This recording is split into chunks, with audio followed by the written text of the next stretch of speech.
Unfiltered.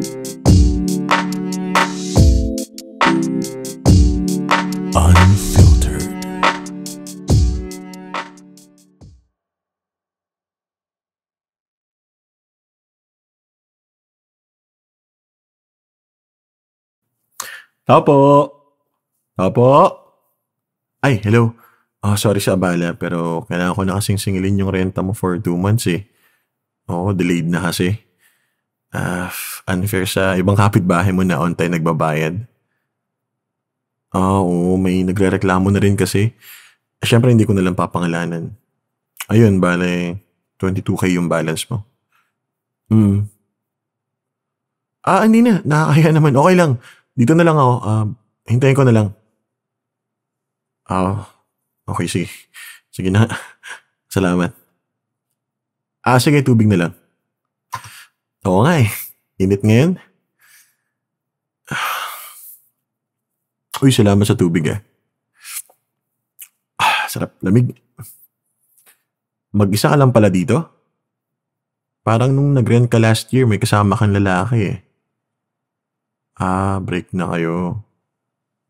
Sorry. So, ikaw na lang naiwan dito? Sa'yo talaga to. Okay, gets. Hindi, pinapatanong pala ni Ermats kung bakit di ka daw nakakabayad. 2 buwan eh. Natanggal ka sa trabaho dahil sa ex mo? Talaga? Oo, paano yan? Saan ka kumukuha na ngayon ng panggastos? Nice. Congrats. May bago ka ng work. Saan? Ayos dyan ah. Hindi ayos lang. Alam mo kung si mama yung naningil sa'yo, magigets niya rin eh. Tsaka alam mo naman kami, maluwag naman kami. May nagreklamo lang na isang tenant din kasi ang lakas mo daw magpatugtog kahit alas 12 na ng gabi. Parang last week yata yun. Ganun ba? Okay lang. Maintindihan ko. Ayun, siguro next time, sundin mo na lang yung curfew ng barangay na 10 PM. Alam mo na, tahimik na dapat. Oo, salamat. Walang problema. Sige na, kailangan ko na palang umalis. Yung bayad pala. Oo, hindi, kailangan na kasi. Saka sinabi ko kay Ermats na sisingilin ko ngayon eh. Pasensya na, napag-utusan lang. Gagawin ko para next week na ako maningil? Anong ibig mo sabihin? Anong ginagawa mo? Uy, bawal yan ah. Uy, may pagkaawa ko. Hindi mo ako madadaan sa ganyan. Alam mo, kung ako lang masusunod, kahit sa next na bayaran ka na magbayad eh, sabay mo na lang. Kasi gets ko na bago ka pa lang sa work, pero ano ba? Teka. Wait. Chill ka lang. Seryoso ka ba talaga? Pag pumayag ako sa gusto mo, hindi mo babawasan yung renta mo ah. Mauusog lang ng singil. Oo, hindi mo babawasan. Ano ka, siniswerte? Sige na nga. Ngayon lang to ah. At next week magbabayad ka na. Teka, sandali. Wala akong dalang condom. Anong di na kailangan? Saan okay lang. Basta hindi ka mabubuntis. Malibog ka pala. Alam mo, napapansin na kita dati eh. Ganda kasi ng hita mo eh. Lagi ka naka-shorts. Pero malaki din pala yung hinaharap mo. Pakis pa. Uy. Ang gaan mo pa. Sarap mong tirahin ang binubuhat kita sa pader. Talagang gusto mo ah. Sige.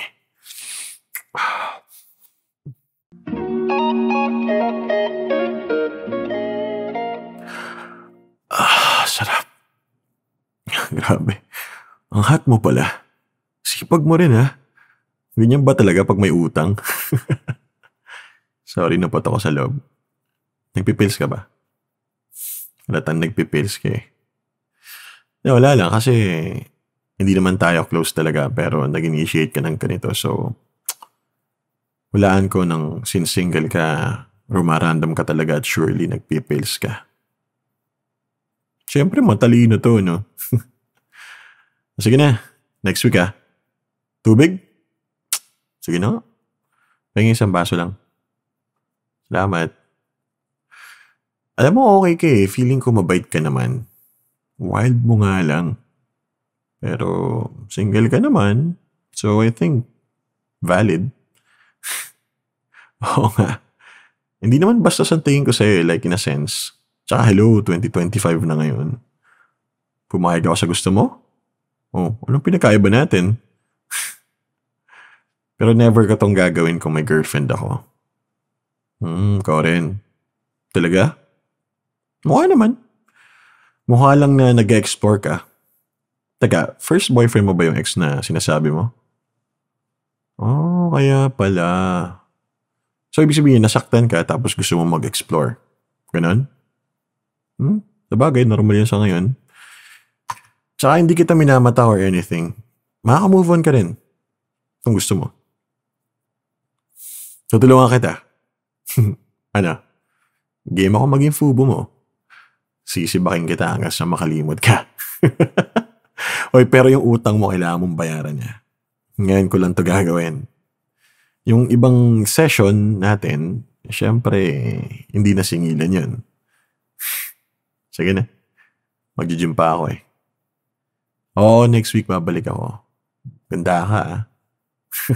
Alam mo na. Sige na. Good luck sa work mo ah. See you again. Ano? Isang round pa? Ba, makulit ka. Teka, anong oras na ba? Baka hanapin na ako eh, pero... Sabagay. O basta mabilis lang ah. Baka wala na akong lakas magbuhat ng mamaya. Promise? Iba rin pala talaga, no? Well, wala namang magagalit, so... Okay. Sige na. Hubad na.